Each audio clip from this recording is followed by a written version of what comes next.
A promiscuous jungle, a heartless woman and a compassionate lion. But when truth and oppression came face to face, Kahoot did such justice that every onlooker trembled. This is not a story but a reality that will tear the heart and moisten the eyes. Know why the lion of the jungle buried the cruel woman in the grave. The scorching sand of Arabia, the afternoon heat in the deserted jungle spread far and wide. This was the scene where our story begins.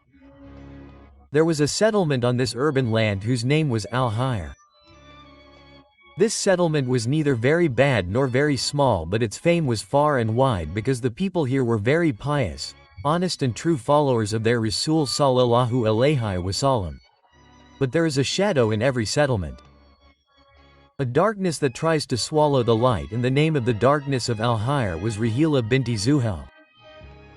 There was a jungle near Alhire which people used to call O Jungle as Shamsin. Sham means misfortune. It is said that humans do not go there and those who went there never returned. People used to claim that a unique creature of Allah lives there. A lion, but it is not an ordinary lion but a lion that moves by the command of Allah. Neither does it harm anyone without reason nor does it listen to anyone. But wherever there is oppression, its roar reaches there.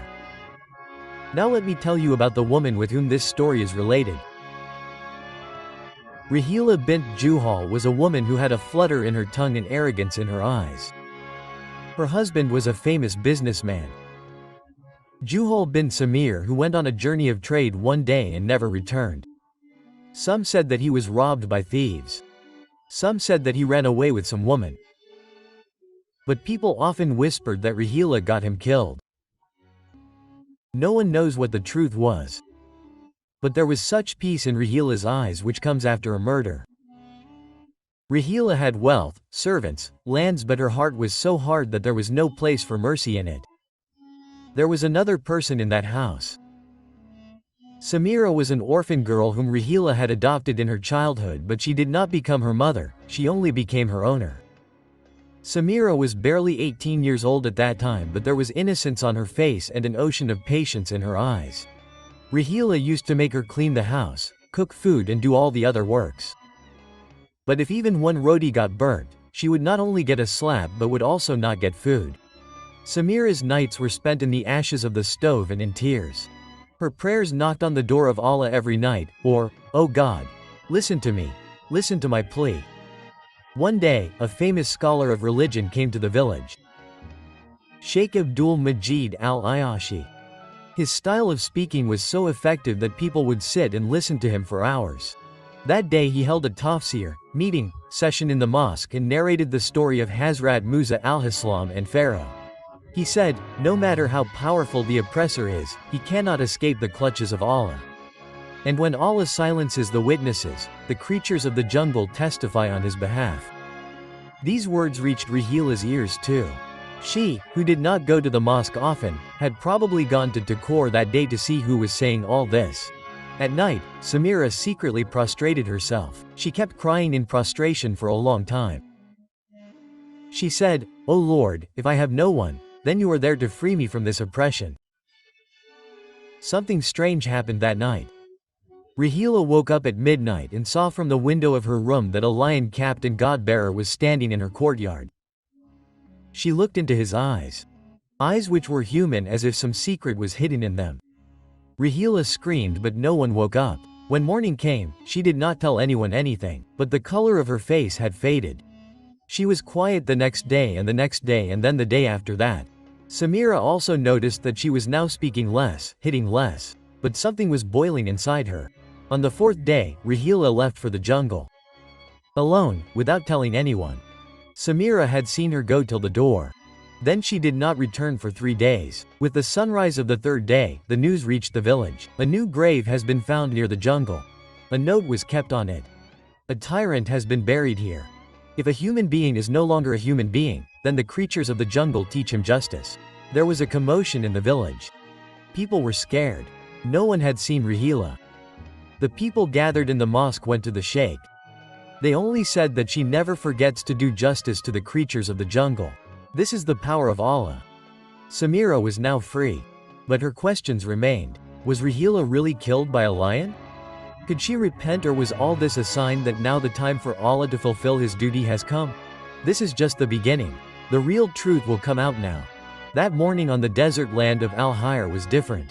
When the sun spread its warm rays on the ground, it seemed as if a burden had been lifted from every waterfall. There was fear in the eyes of the people of the colony, silence in the hearts, and only one question in the mind. What was the reality of that fresh grave in the forest? Rahila was no more.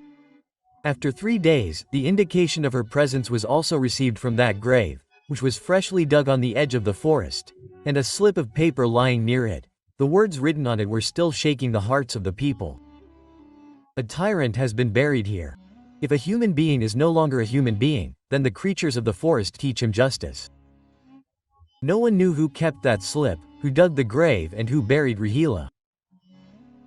But everyone knew one thing.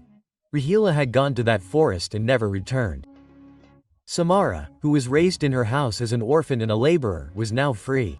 But there were questions in her eyes. There was a strange burden on her soul. Every night she remembered that scene.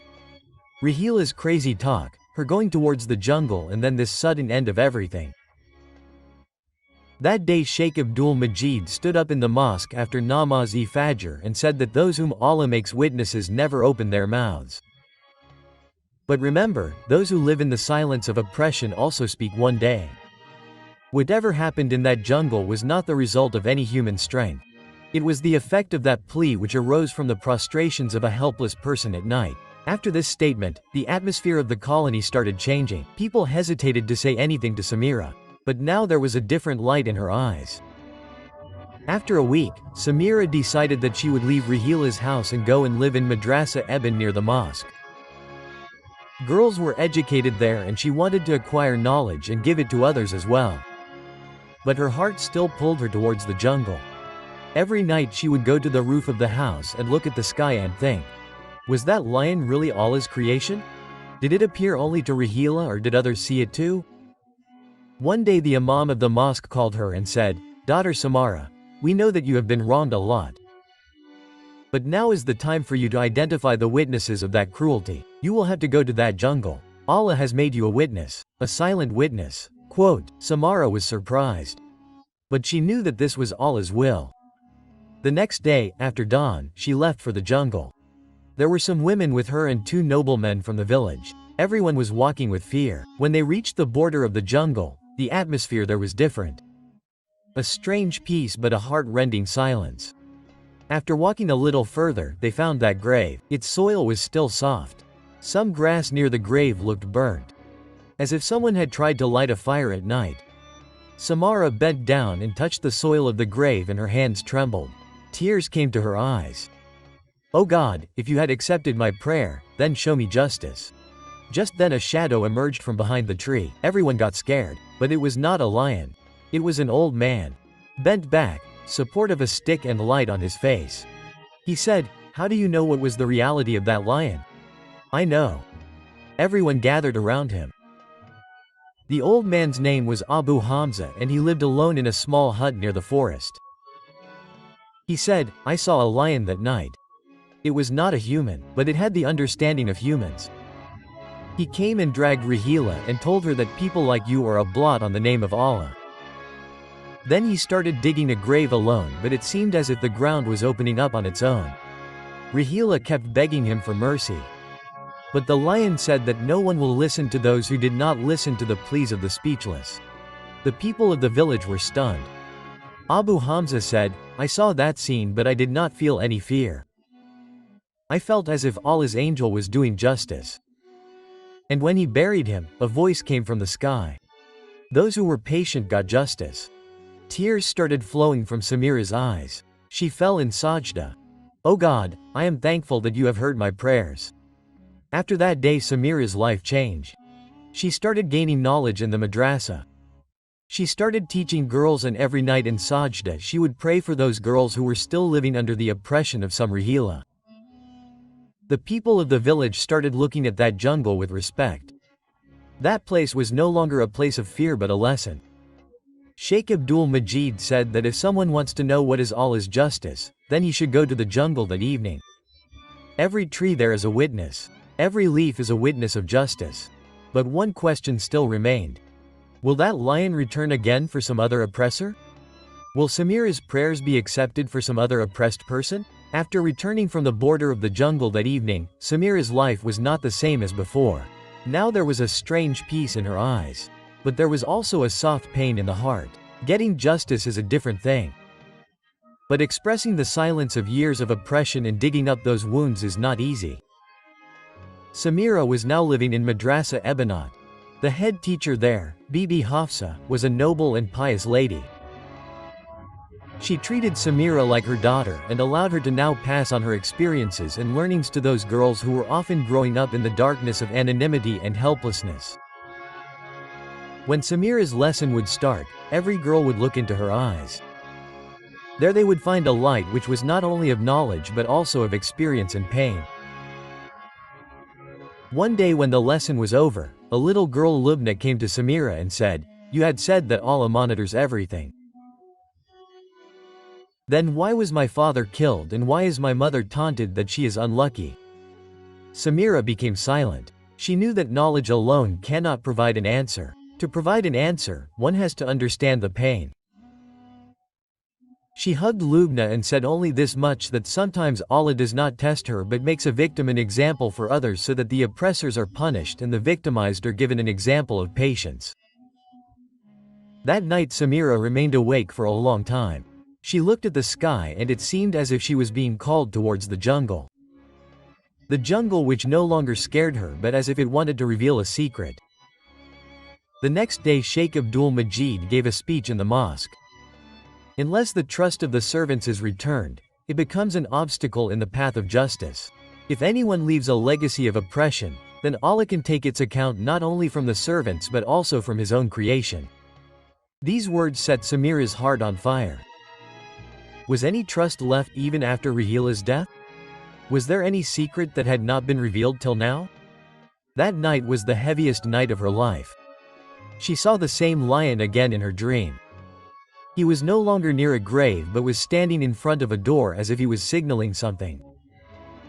Blood was dripping from his paws and the same human regret was visible in his eyes. As soon as it was morning, Samira decided that she would search Rahila's old room which was closed since her death. The madrasa's madam allowed her to go with some friends and see the room. Maybe some trust is hidden there. The air of the room was still cold as if no one had gone there for years. Cupboards, chests, pictures on the wall, everything was silent like a dark secret. A wooden box was very heavy. When it was opened, there were many old documents inside. Some gold jewelry and a letter. It was written on the letter that if my death happens, then give this trust to a girl whose name is Samira. She was my worst hater. But I know that only she can take care of this trust. While reading the letter, Samira said in a trembling voice, "O Allah, what is this?" Along with the letter was a second folded will. It read, "I, Rahila bint Juhal, wife of Juhal bin Samir, confess that my husband's death was not an accident. I poisoned him because I suspected that he would leave me. After his death, I got his daughter, Samira, whom I never considered as my daughter. But now I feel that the curse that girl gave in her prayers every night became the reason for my destruction. These jewels, these lands, this wealth, all belong to that girl, because all this belonged to her father. I am now entrusting this to her." The room became silent. Tears started flowing from Samira's eyes. "O Lord, I thought I grew up under someone's protection, but I lived like a slave in my own wealth." Sheikh Abdul Majid was called. They looked at the papers and declared according to the Sharia that this wealth belonged to Samira. But Samira decided something else. "I dedicate all this to the madrasa because I got my knowledge, my justice and my relief here. I want that more such girls get knowledge and shelter." There were tears in Basti's eyes, but these tears were not of pain. These were of relief, surprise and love. Now Samira was not just a girl, she had become an example for Basti. That night Samira fell in prostration and prayed one last time. "O Lord, if my trust has been returned to me, then accept me now and take me to a place where your blessings are praised." The very next week Samira decided to go on Hajj. The people of Basti supported her. She was now about to embark on a complete and sacred journey, but one more curtain was yet to be lifted. The departure for Hajj is not just a journey but a spiritual knock. For Samira, this journey was more than worship. This was her last destination. Not to prove herself but to give voice to those painless sobs that had been buried in the soil of a grave for years. As soon as Samira started her journey towards the harem, there was a sob with every step. With every breath, there was a memory of Rahila's oppression. The silence of the jungle and the silent lion that still echoed in the depths of the heart. The people of the village bid farewell to Samira. The women spread their anchal and prayed. The children clung to her feet. Wife Hafsa wiped tears from her eyes and said, "Daughter, when you go into prostration, pray for me too so that I can make my life a light for some Samira." When Samira reached Mecca, that was the first moment when her heart stopped beating. Seeing the Kaaba was a spiritual storm. Tears started flowing from her eyes uncontrollably. She raised her hands but could not utter a word. Then only one prayer came out of her mouth. "O God, make me a witness to every cry that was never heard." Every tawaf, every sigh, every sajda had become more of a spiritual statement than a prayer for Samira. She was still silent. But her silence was resonating. One day in Mecca, outside the Masjid-e-Haram, an old scholar Sheikh Ali bin Harun came to Samira. He looked into her eyes and said, "You are the same person who came from the jungle that evening. From that jungle where a lion had done justice." Samira was surprised. "How do you know?" Sheikh Ali smiled and said, "We are people of interpretation. We do not just read words, we also understand the direction of the winds. That lion is the bearer of justice. You are a witness to that reality which is not found in books but in sajdas." He gave Samira an old book. The sound of the prostration in which it was written that in every era Allah sends a creature who does justice. Be it a human or a beast. His work is just one, to listen to the cry of the oppressed and show the oppressor his consequences. Samira hugged that book to her chest. Now it was not just knowledge but an acceptance that she was a part of a series that was beyond the limits of time. The day of Arafat came. When Samira raised her hands for the afternoon prayer, it seemed as if the whole sky had become silent. She said, "O Lord, you showed me the truth of Rahila. But now I also need her forgiveness, so that my heart can find peace." She did a long prostration. That prostration in which the heart bowed and tears also flowed. Her sound got scattered in the hot winds of Arafat and it seemed as if God had heard her every word. When Samira returned to the madrasa after returning from the limit, Bibi Hafsa gave her a letter. "Daughter, you were on a spiritual journey. But here another journey started. A little girl has come. Her name is Maryam. She is scared and quiet. But she says that a woman had tried to kill her in the jungle and then the same lion came." Samira shivered. She met Maryam. Maryam's eyes had the same fear that she had once had. As soon as she saw Samira, she said, "The lion had saved you too, right? He told me to go to Samira and she would save you." Now Samira knew. The story did not end. The lion was still there. But now he was not just doing justice, he was also distributing mercy. The jungle had taken on a new face that evening. The oppressors were still there but the lion's eyes were sharper now. Samira hugged Maryam and told Bibi Hafsa that we will have to go towards the jungle again. But this time not to bury someone but to save someone. Samira, Bibi Hafsa and some determined people left for the jungle. That place was now deserted, but the land was still the same which had given testimony. Samira said to Maryam, "Daughter, show me the place where you were threatened." Maryam took her to an old well. There were fresh marks in the soil as if someone had been dragged. Samira dug the ground and found a dead arm on which was the same bracelet of Rahila which was missing after her death. It was understood. After Rahila, someone else was following her footsteps, someone who was again carrying forward the legacy of the same oppression. Sheikh Abdul Majid was called. He looked at the bracelet and said, "Samira, justice was not only done by the lion, you also did. Now it is time for the whole world to hear your testimony." Samira gave a statement to a Jum in the mosque. If oppression is tolerated silently, then it becomes a right and the one who seeks justice is called a criminal. I have seen in my life how the spirit rises from the prostrations and Allah makes the oppressor fall from his creation. Now every Samira will have to stand up so that no one else becomes Maryam. People started crying. The women started praying. The lion was nowhere to be seen, but its roar was in every heart. That night Samira again prostrated herself. O Lord, now take me there, where there is no oppression, where every prostration is a praise of your mercy. That very night her soul found peace. In the morning, people saw that Samira had left the world smiling in prostration. Wife Hafsa got the same verse written on her grave. Allah helps only those who become the voice of the oppressed. Samira's departure was a shock for the village. But the sound of her prostration had laid the foundation of a new journey. Everyone knew that she had left. But her mission was not incomplete. Such secrets were hidden in the layers of her prayers which were now going to be exposed. Wife Hafsa was no longer alone, but she was definitely lonely. Maryam was now under their protection. Samira's legacy was now visible in Maryam. But the soil of the jungle was still restless and the shadow of the lion was seen crawling on the ground every night. One night Maryam screamed in fear. Hafsa came running. Maryam was trembling. She said, Bibi, I again saw the woman who had killed me in the jungle. She had a knife in her hand and a child behind her. But the face of that woman was different from Rahila. Hafsa understood. Now it was a matter of a new oppressor. Rahila was no more. But her thoughts, her hateful map was alive in someone else. Bibi Hafsa had the book Sajde Ki Sada left by Samira. There was a page in it which had never been opened before.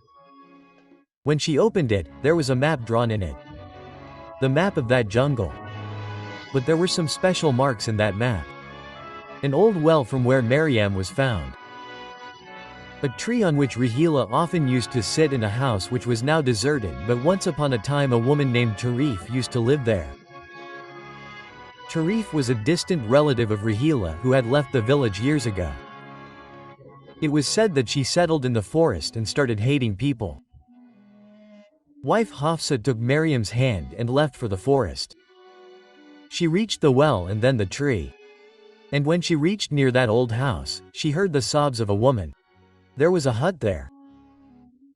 Hafsa saw a woman who was exactly like Rahila but old and weak. She had a child who was hiding in fear. Tarif Hafsa called out. The woman raised her head. Her eyes were red. Her hair was disheveled. Who are you that you know me by name? Hafsa said, I am Hafsa, Samira's teacher. You were Rahila's relative, right? Quote, Tarif laughed. A laugh. Yes, I am her shadow. She died, but I am alive, and my revenge is yet to be taken. Hafsa understood that Tarif was the woman who had killed Maryam. But who is the child? Maryam said, This is the same child whom I saw in my dream. He is also scared. Tarif shouted, This is not my son. This is my punishment which makes me cry every night. The legacy of Rahila's crimes is captured in this child. Wife Hafsa took the child in her lap and saw that there was the same innocence in his eyes which was once in Samira's eyes. On Sheikh Abdul Majid's suggestion, Hafsa returned to Basti with Maryam and the child. The entire incident was narrated to Sheikh Abdul Majid. He said that if the mark of Satan remains in humans, it is not easy to erase it. But if the words of prostration are still left, then this mark can be erased. He decided that a big Ijtima should be called in the mosque of the colony in which all the people of the jungle should come and the truth of Tarif should be brought to the fore. There was a crowd of people in the mosque. Wife Hafsa gave a statement that Rahila died. But her thinking is still alive. Tarif is the heir of that thinking. But now we all have to come together and erase that mark which builds oppression. Tarif was brought forward. The child was with him. The sheikh asked, Why Tarif? Why do you hate women? Why do you scare children? Tarif, she screamed. Because I could never be like Samira. She shone and I was just a shadow. No one loved me. The sheikh said, In search of love you have covered yourself with hatred. Now it is time to throw away that sheet. This child is no longer yours but of the colony and we will all raise him like Samira. People started crying. Tarif fell on his knees. He said, Can I be forgiven? Wife Hafsa replied. If Samira was alive, she would have said, Yes. Because Allah loves those who show mercy. Tarif now cleans the mosque. The child is now called Maryam's younger brother, and Samira's words echo in every corner of the colony. Wife Hafsa is now the head of the madrasa. She has put up a plaque on the door. Here every girl is Samira and every child is her shadow. Lesson: oppression is a shadow that descends on generations, but the prayer of prostration can erase it. A good intention, a true action, and an innocent heart can change a lot. The lion is a symbol of strength. But when it protects mercy, it becomes the door to heaven. O Rabbul Alameen, give us faith like Samara. Give us courage like Maryam. Give us wisdom like Bibi Hafsa and insight like Sheikh Abdul Majid. Purify our settlements from oppression and illuminate every heart with your light. Ameen. Like the video so that we get more courage. Share it with your friends and family so that more people can also learn from this incident. Subscribe to the channel and press the bell icon so that you do not miss our new stories. Tell us in the comment what lesson this incident taught you. Log in and you must be seeing our video on your screen. Watch it too and learn something good. See you soon with another new lesson-based Islamic story.